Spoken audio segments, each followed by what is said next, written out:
Welcome to Movies That Matter, the podcast about recent films that goes beyond basic film criticism to boldly explore a social issue in people's lives.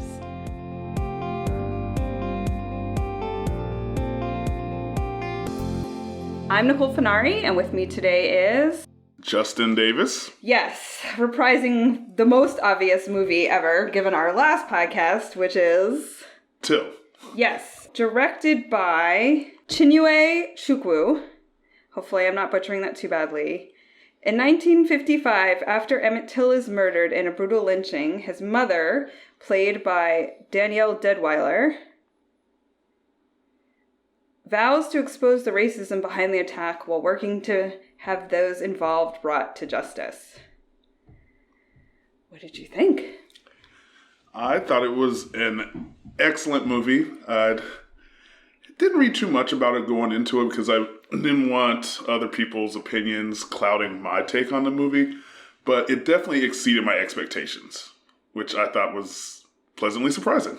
Yeah, mine as well. It was a bit like, how are we going to make a whole movie out of this kind of thing? Like, I was not skeptical, but I was just sort of like, where are we going with this?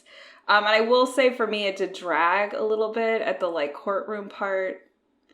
That went on a little bit long, and I was just sort of like, all right, Well, there was one particular scene in the courtroom where I was like, this feels a bit unnecessary. Mm-hmm. And it's when the woman from the store that he had interacted with was up there giving her spiel. And I understand why it was included. It just felt a bit, I don't want to say tacked on, but it... Hollywood? Yes. Yeah. Where they were beating you over the head with the systemic racism that was at play and what's going on. And we get this already. At least for me, I already understood that. Yeah. But some of that's just my own personal background and family being from the rural South. But maybe for some audiences, they needed that because some people aren't very good at picking up subtly. But I don't think this movie was very subtle. It wasn't. And it was sort of about not being subtle, right? There's so much in here that I want to get through. But I did want to say, I kind of appreciated the scene where she goes back to Preacher. And, so it's Preacher has his own kids and they come to the house. And it's outside. Yeah. Yes. That scene was great. And, they come knocking on the door and they're like, give us Emmett, or Bobo, as they call him in the movie, which was his nickname from birth, or pre-birth, actually. And so she just finally, looks at him and she was like, you had to decide your kids or mine, and you chose your kids. Yes, that was a very powerful moment. I understood her anger, frustration, but at the same time, I empathize with the decision Preacher made because he, one, is living there. He understands the dire consequences, and you're basically giving two terrible decisions you have to make. And he chose the one that was going to protect his family. Yeah, I know. And I was when that scene happened, I was like, oh gosh. It was totally me thinking, this is a horrible position to have to be in. Can't blame the man for choosing his own kids. And then she, calls him out on it. And he gives this whole, long-winded defense of something that... It was a total rationalization, right? He made a decision in the moment, and that decision came from his gut, not from thinking through all these ramifications. No, and I think the reason it was from his gut was a lifetime of living in a brutally racist regime in Mississippi. He understood, even if he had done something to the men showing up there, that's not going to be the end of it unless they literally leave that night. It was just a terrible predicament to be in. Absolutely. And I thought at the time I was thinking, when push comes to shove, he's going to sacrifice all his own kids for this one kid, and he didn't do it. And then she called him out, and I kind of wanted him to be like, you would have done the same thing. As a parent, you would have made the exact same choice. And I was a little annoyed that I don't know. I love that she called him out on it, and it was interesting for the character to then have to rationalize it, because I was like, we all would do the same thing. I think the key with that scene, too, was that it was prior to his testimony in court. Mm. And it leads you up to him having to get up there, be a black man in Jim Crow South, and point and accuse white men of murdering a black boy. Yes. So that lended a lot of, I don't want to necessarily say gravitas, but I felt it gave the scene additional meaning and weight because he wanted to talk to her at the end, explain his side of things, but it was leading up to him letting her know he was going to testify. So I think it was perhaps a chance of him trying to find some redemption of sorts, or at least at a minimum. But yeah. The scene wouldn't have been as powerful if they hadn't done it prior to his testimony, though. Yeah. So, some of the like cinematic elements that I really liked, I noticed they had a lot of dissolve to whites in this movie instead of dissolve to blacks, which is so much more common. I was like, you like fade out to bright white, and I was like, oh, I kind of took that as like a trying to be hopeful, not everything goes dark, right? Right. And I missed that during the film. But what I did notice was, and I believe this is part of that same transition, when it would be black, sort of like starting a new act, if you will, in the movie. I felt they did that about 3 times. Mm-hmm. And I do think that white part was a part of that transition to that. But I missed that part. But it was very stark to me. I'm like, all right, black screen, clearly a shift in the next act of this film. Yeah, and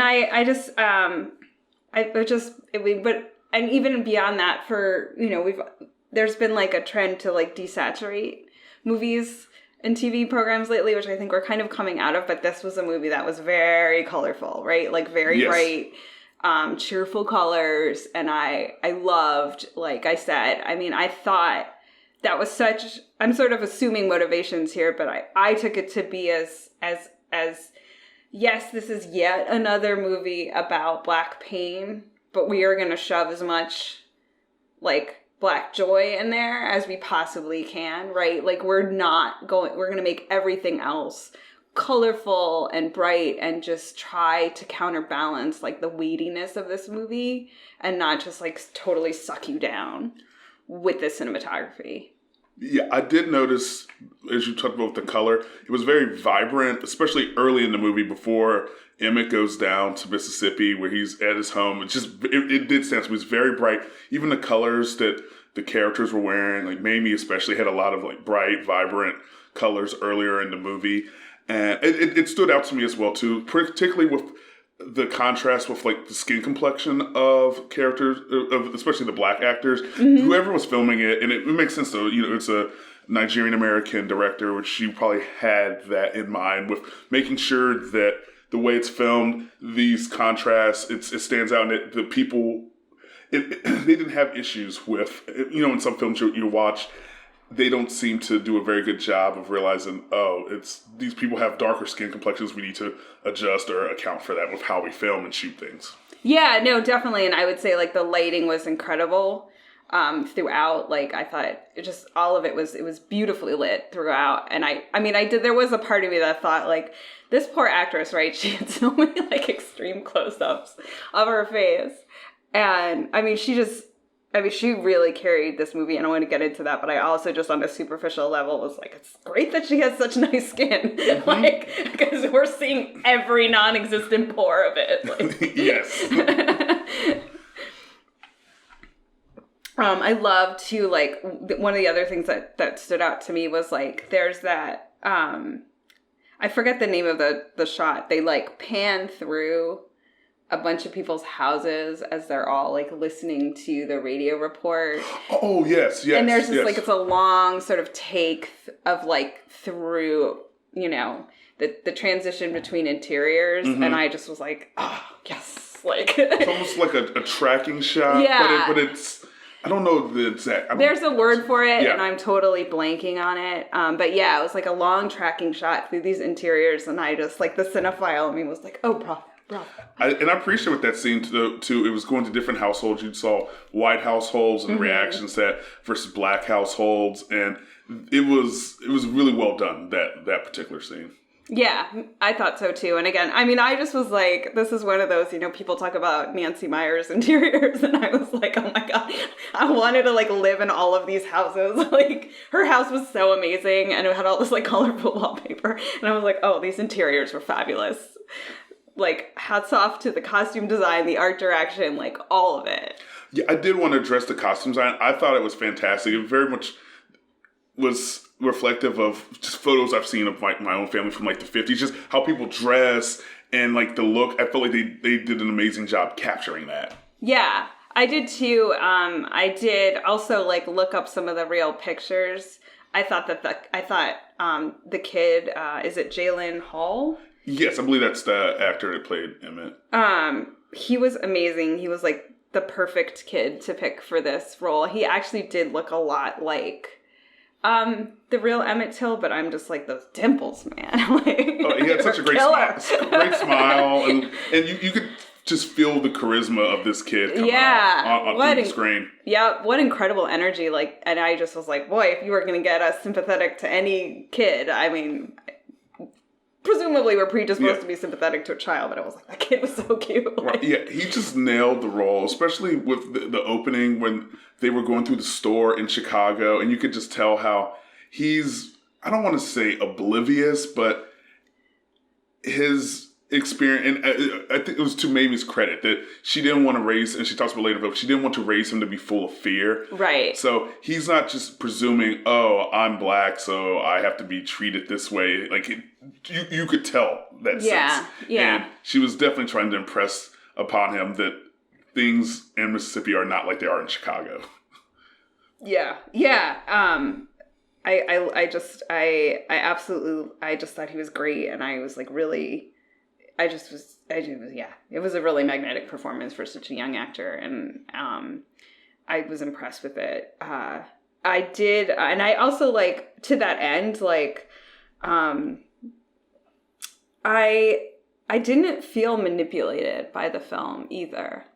Manipulated how?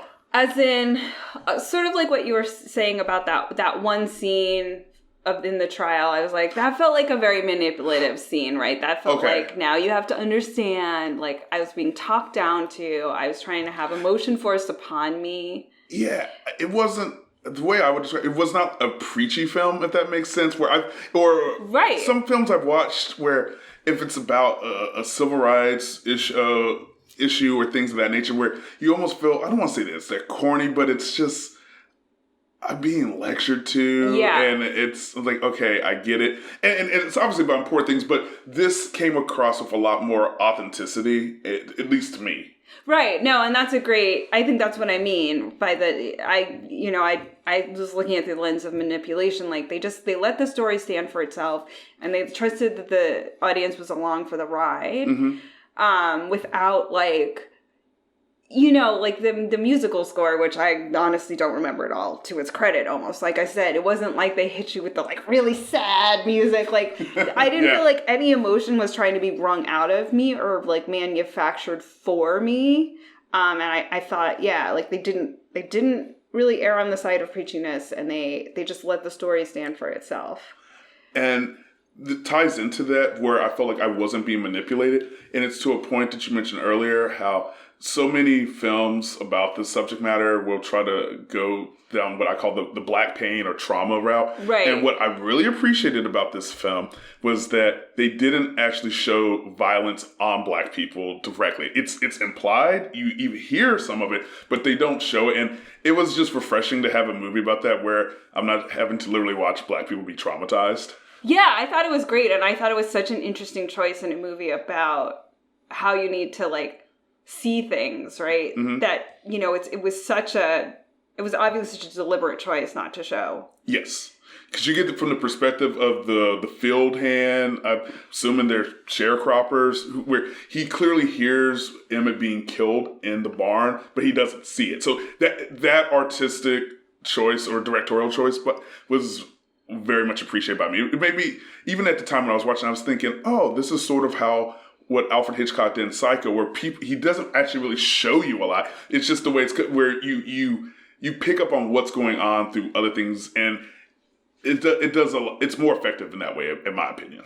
Yeah, and I thought, it was, again, we talked about this when we talked about Nope, is that, like, where's the line? Mm-hmm. What do you need to see, and what do you not need to see? Like, right. And it was like, I did not need to see that. I'm really happy. And I forced myself because the whole friggin' movie was about this, to like keep my eyes open when they actually showed his body. And I was like, because normally I would have just closed my eyes.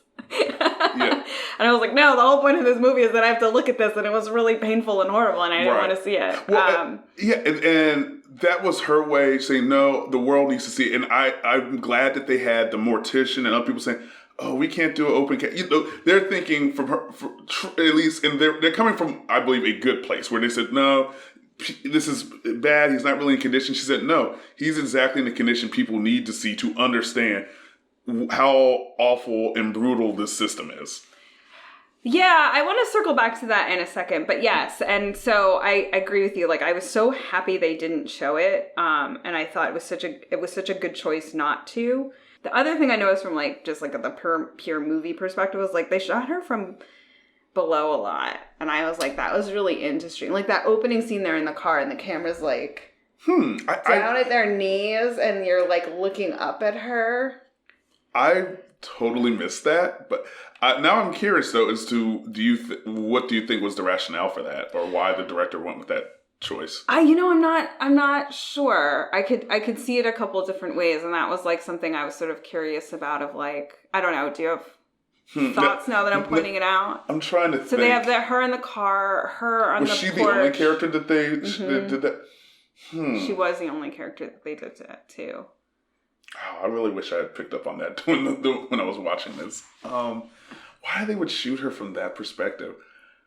Maybe this is just me spitballing here, but I can think of maybe if it's from, say, the perspective of you're the child looking up to a parent, because my memories as a little kid looking up to, like, say, my dad or even my mom, like they just seem so gigantic, and you're just looking up at them.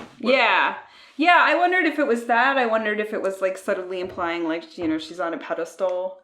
Mm-hmm. She's on display for the world to see and for the world to manipulate in that way. In terms of like, how we like over scrutinize Black bodies. Like I wasn't sure. Or like that she's like a future leader. I was like, there are a couple different ways I could have thought about it. And I was just like, that was a really interesting choice. So I appreciated that. And then, so that sort of gets me to it, unless you have any other like technical notes.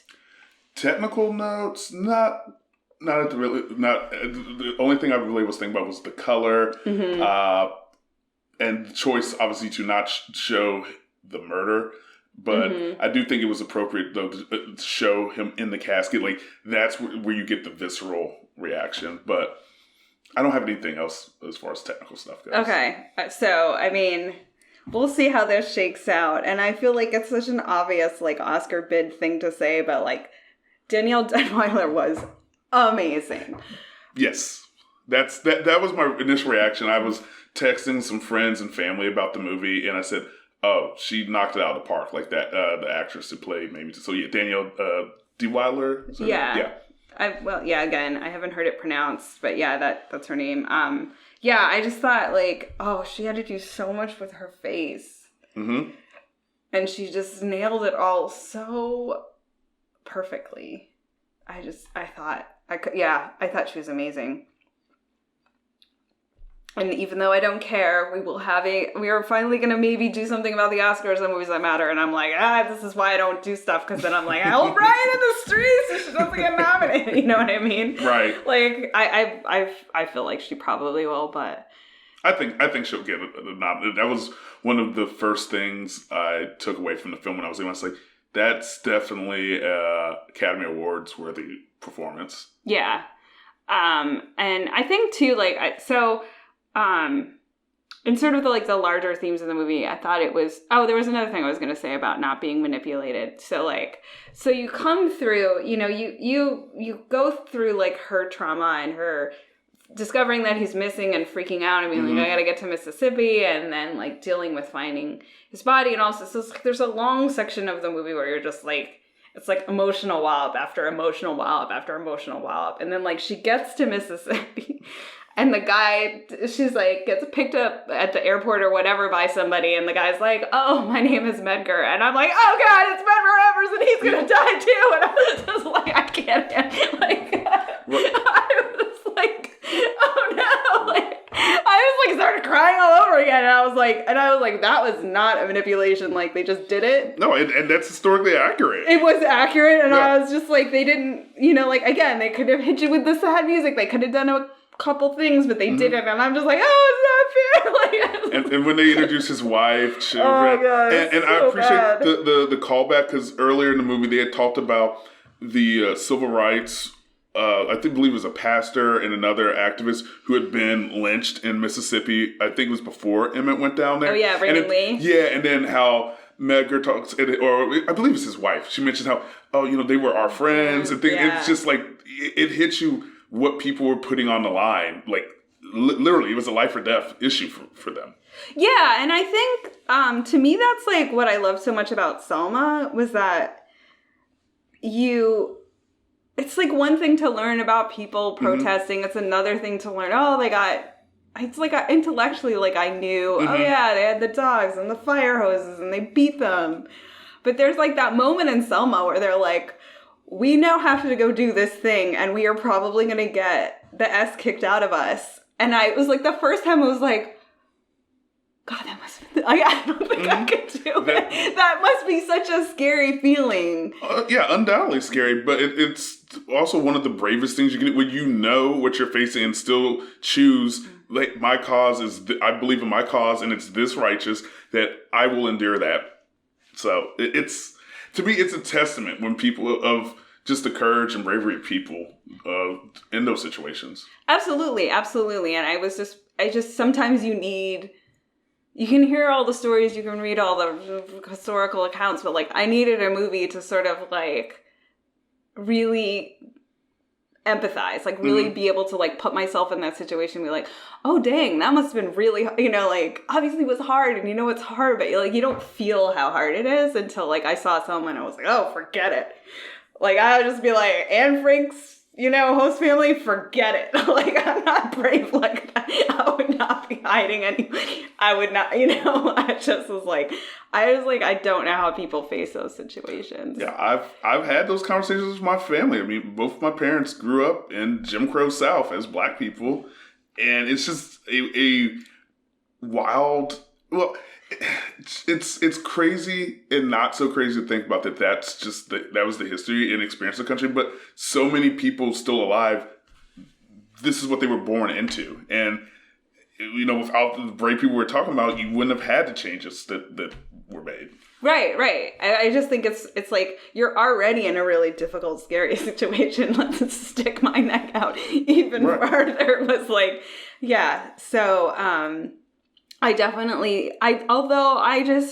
really curious to hear your thoughts about the overarching like theme and message and the story it was trying to tell, because I think I came away from this movie with a very sort of different perspective, and I don't know if I'm sort of quote unquote right or wrong. Okay. Right? Like what the writer's true intention was, but I thought ultimately, like, to me this movie was about a grieving mother.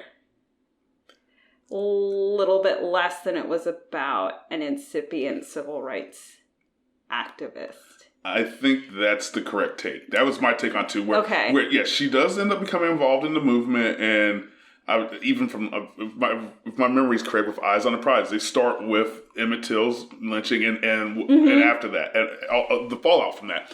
But fundamentally, this movie is about Mamie Till and her processing her grief over what happened to her son. That's fundamentally what the movie's about. Yeah, because I read a review that was a bit negative about it, and I was like, you totally missed the point of this movie. And they were expecting Eyes on the Prize, I take it.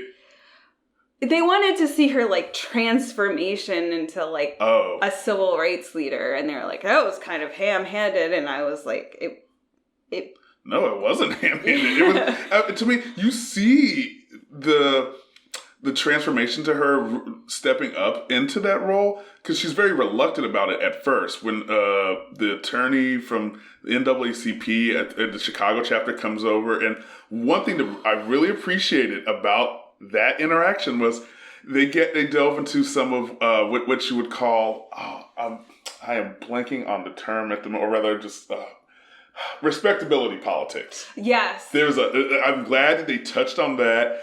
And the fact where he was asking all these questions, which when you think that's not pertinent to what happened to her son, but they want to make sure if we're going to be out here backing you and we've got to have someone that can withstand certain scrutiny. I mean, you see this anytime there's a high profile issue, especially when it's involving race. First thing people want to do is scrutinize the background of the victim or their family. It's just, even though it's irrelevant. I mean, they had a past law saying you cannot hold a woman's sexual past against her in a rape trial, right? Yeah, it's just insane. Because she said yes 100 times before does not mean she said, right. She can't say no now. Right. This isn't some just indefinite contract that someone signed.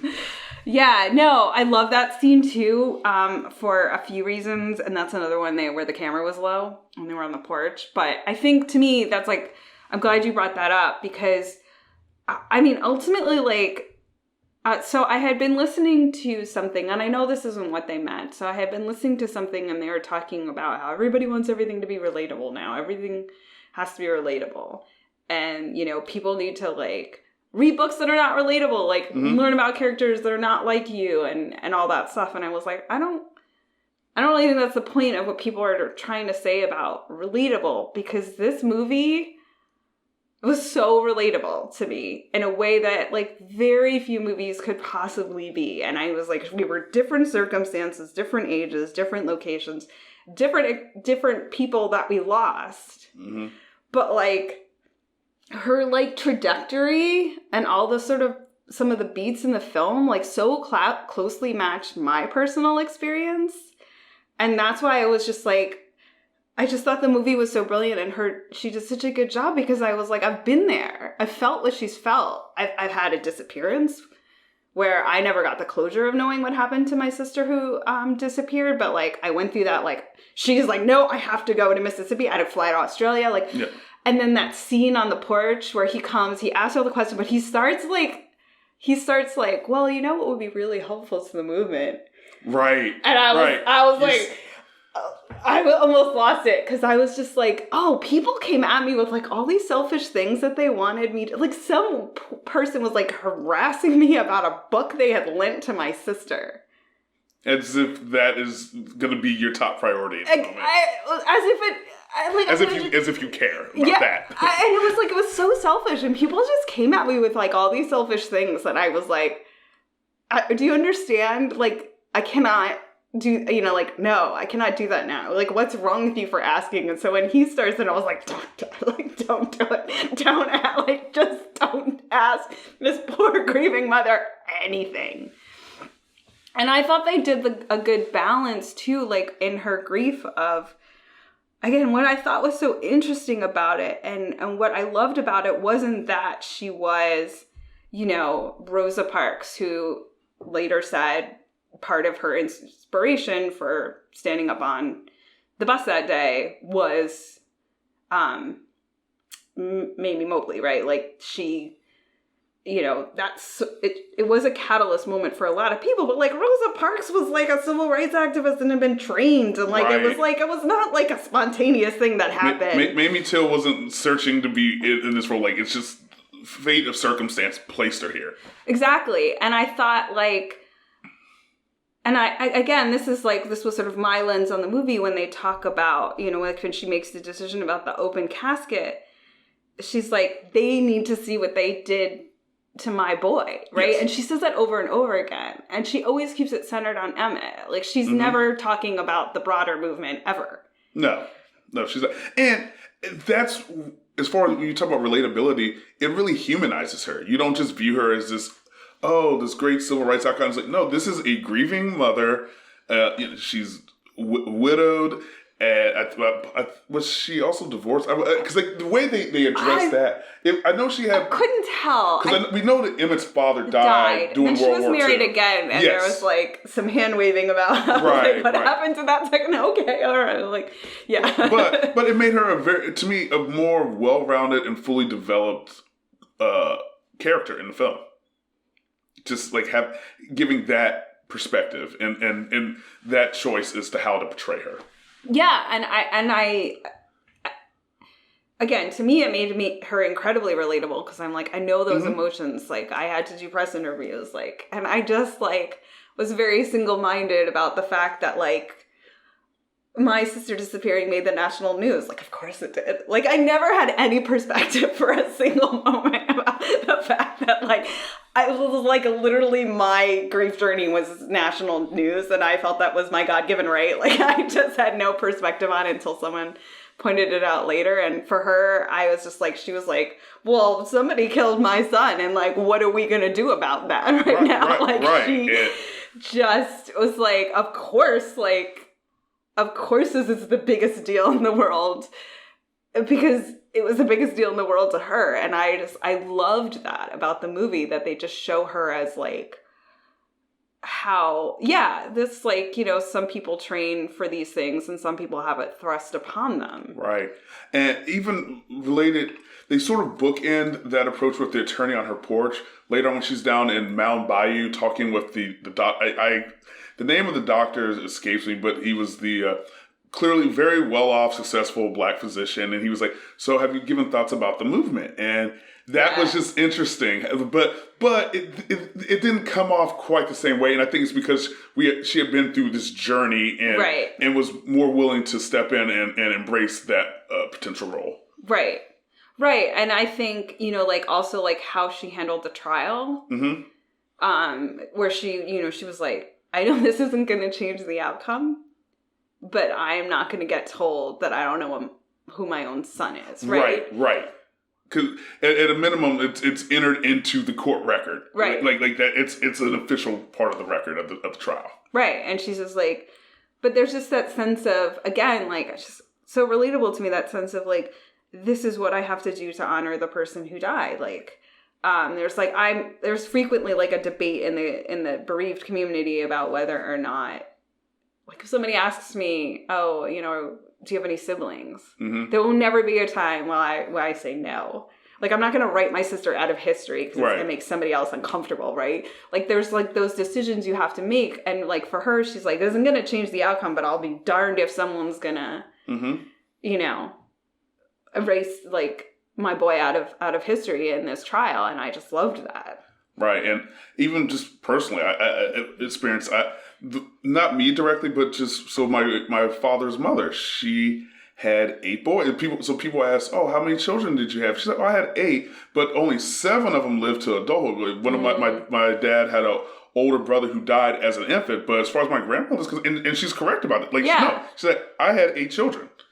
Yeah. And there are a lot of people who are like, ugh, I can't deal with then everybody gets to make their own choice on this. I'm not preaching to one side or the other, but I'm just like, personally, I was like, no, I could never, I don't care how uncomfortable or weird people get with it. Like, I can't, I'm never going to say that I didn't have a sister, or that I don't have a sister. Like, to a certain extent, like, I still do, but neither here nor there. I just, like, I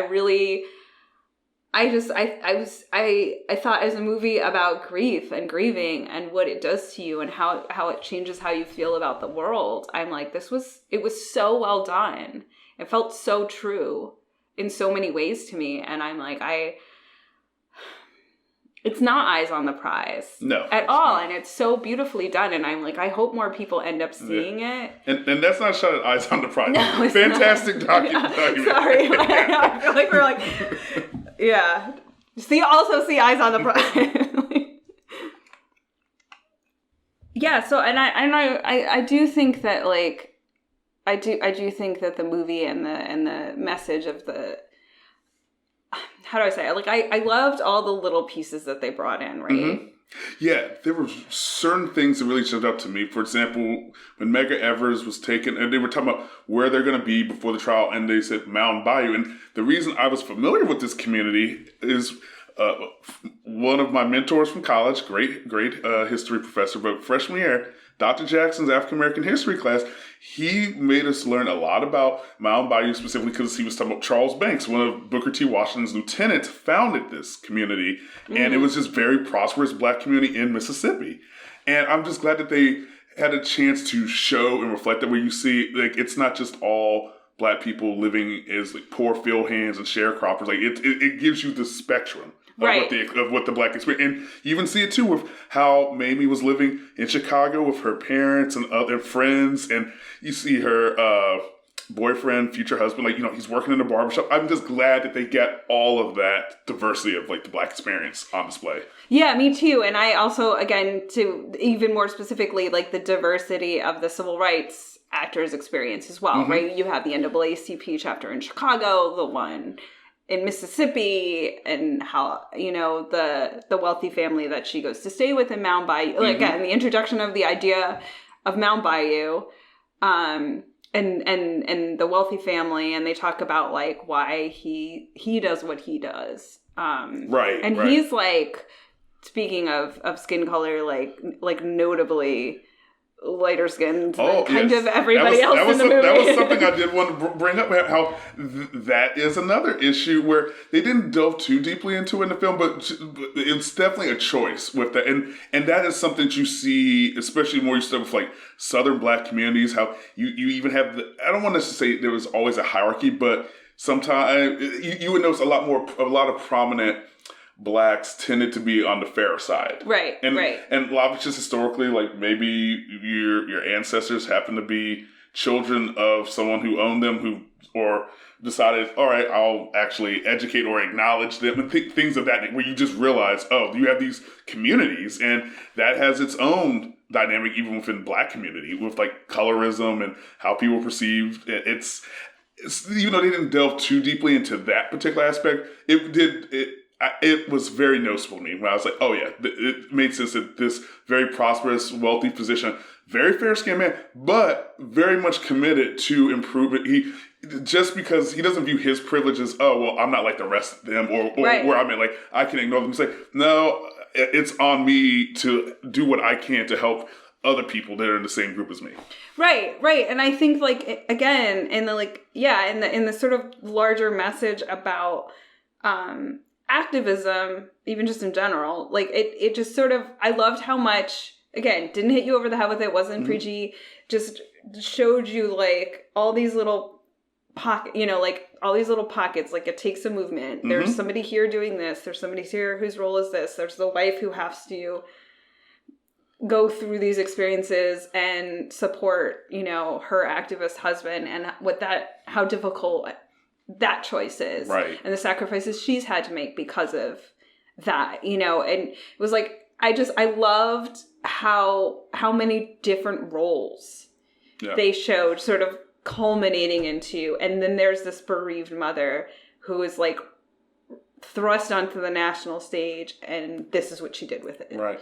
And another element, too, as far as just the diversity of the Black experience that I'm glad they had in the movie, this goes back earlier when we talked about she was speaking with Preacher, and he was about the night that those men showed up, and he told her it wasn't just white men. He said there were colored men on it, and so clearly there were some Black people who just, at least in this, who were there and helped in the murder of this boy. I'm so glad you brought that up. I did want to talk about that, because I was like, that was an interesting choice as well. She could have written that out. Right, but no, there is a very real dynamic of people who feel, I'll just side with, like, white supremacy, or throw my lot in here, and, like, I'll take whatever crumbs they give me. Yeah, absolutely. And I thought, like, my stomach just turned. Mm-hmm. When you, because you first see them yourself, yes, right? Like, as the audience, when they throw him in the truck and he looks up and sees them, and maybe you don't know what's going on. He's like, oh, well, maybe he may not have panicked as much by seeing them, but they weren't there to be friendly. Like, everyone. Well, I'll put it this way, the adults, like Preacher and his family, they understood how serious, and even his cousins were telling him, you don't understand, like, what you've done, and, like, how problematic, like, you need to get out of here. Yeah, absolutely. Yeah, and I so, like, you see them, and my stomach turned, like, I just had that very visceral reaction of, like, no, don't be true, like, don't, and I was like, all right, fair play to, to the director and the writers, like, that they were like, we're not going to pretend that this isn't true. We're not going to, we're going to show you all of it. And I thought that was a really powerful moment too. Hard, like, super right. It wasn't surprising. You just think, and it's like for me, it was just the sort of sigh of like resignation, like, yeah, there's always going to be some like that. Mm-hmm. Yeah, I mean, we've all experienced it in our own communities, Yeah. wherever they are. So yeah, no, I thought, I can't say like, this movie was really just really, really well done, and I hope people see it, and I worry that people will not, because it's hard to watch. Yeah, it's hard to watch, and again, this is why I'm out here singing its praises to people I know, is because despite it being difficult to watch, it's not unnecessary like violence and things of that nature. Like it's hard to watch because this is an accurate account of some horrible things that happen in our country. Right, and again, like if you're somebody who has had, gone through the loss of someone really close to you, it's going to be hard to watch on that front as well. And I definitely have been in a position where I am like, I just don't want to watch hard things. Like, things are hard enough. Like, I don't need to do this as a movie. And I just, like, I can't. I'm like, this one it's worth the emotional gut punch. Right. And my takeaway, too, when I left it was, it's a lot, but it's a movie I wouldn't have a problem watching again, whereas it doesn't fall in the category of 12 Years a Slave, where really good movie, but that's a one-time viewing. I'm not going back to rewatch that. I've never seen it. Yeah, and I'm just using it because I know. Stark contrast to just why I was so glad that the director chose not to just depict gratuitous violence on Emmett. It's nice to sort of give like an anti-trigger warning of saying like, yeah, there's going to be some hard things to watch, but that is one thing you won't have to see. Right. You're safe. Yeah. So I one last like point that I totally forgot to make earlier, like Whoopi Goldberg. Oh yeah. Unrecognizable. Well, I mean, I knew she was involved in the producer with the film, but she was very good because she's in the role, but she doesn't just take over or like she's I guess subtle. No, subtle's not quite the right word, but her presence doesn't distract from the scene she's in, and she does a really great job. She does a really great job. I mean, like, I know, I know her voice anywhere. I'm good with voices, so like I immediately knew it was her. I was like, good Lord, if I didn't recognize her voice, I would never have known. And I loved her like line where she was like, she kind of says like, well, I lost him too. Right. I really liked the dynamic she had with Frankie Faison, Mamie's father. You could tell that they had been separated, but they both very much love their daughter and their grandson. Yeah. The farther we've gone through movies, like the harder I feel like somehow it's always torture to give a social impact score. It's hard to know. It's always torture. It's always hard to It's hard to gauge how it's going to be, especially because this film's still in limited release. If you're going to give this a social impact score where 1 is had no impact, was about nothing, no one will see it, and 10 is movies and life as we know it are changed forever. I think this one is going to be maybe a 7. Okay. I don't think it's going to be this grand, it changes how we view this genre of films, but I do think it'll have an impact, like precisely because of the way they depict the events. The choice not to just put Black trauma on gratuitous display, the focus on Mamie Till as a fully realized woman person, not just some abstract icon. But at the same time, and I do think it's going to get a lot of Oscar buzz. Yes. There's definitely going to be that campaign for this film, and it deserves it in my view. So that's why I give it a 7. Okay, I'm going to go with an 8. For 2 additional reasons. Like, for everything you said, I think also, a female, Black director, that's a pretty big deal, right? Like, yeah, that's really a point. Yeah, so I'm like, all right, well, that's already like showing other, women and like, keeping that doorway open that Ava DuVernay opened. Like, so I think that, and then part of me wonders too, because of the way the violence was kind of treated, I could see this having an afterlife in like schools. Yes, it's something you could show in school. Well, Yeah. depending on where your school's located. Sure, where you're not allowed to talk about race anymore. But yeah, I can see like a lot of teachers like throwing it on for like an easy classroom day or you know, like showing it when it's raining at camp or something. Like I think this stands a really good chance of having that kind of afterlife because it's not so violent. So I'm going to give it an 8, also just because I loved it, and I just thought it was beautifully crafted and beautifully made. And then we have the recommendations for other things that we should see or hear or do or buy. Okay, well. Whatever you want to. Yeah, I'll start. So my recommendation... it's a movie that also has Danielle Deadwyler in it. It's The Harder They Fall. It's a Netflix original. Stars her. She's in it. It's a Western vibe. Awesome. It's a really good action movie on Netflix. Good. Okay, so I'm going to go a completely different route. If you need a little break from all of this, I am recommending, from the recommendation of a great friend, it's a podcast. It's called Sentimental Garbage. It's about lady stuff. It's very lighthearted. So we're back for our fall season. Justin kicked us off. Stay tuned for a bunch more episodes. Check us out on our website, moviesthatmatterpodcast.com. We have our YouTube channel. We got to pick a handle, Movies Matter Pod. So maybe make us easier to find. You can always listen to a podcast there. And hit us up on our Facebook page. Let us know what you think if you have any comments. And remember, movies matter. And so do you. And we will see you next time.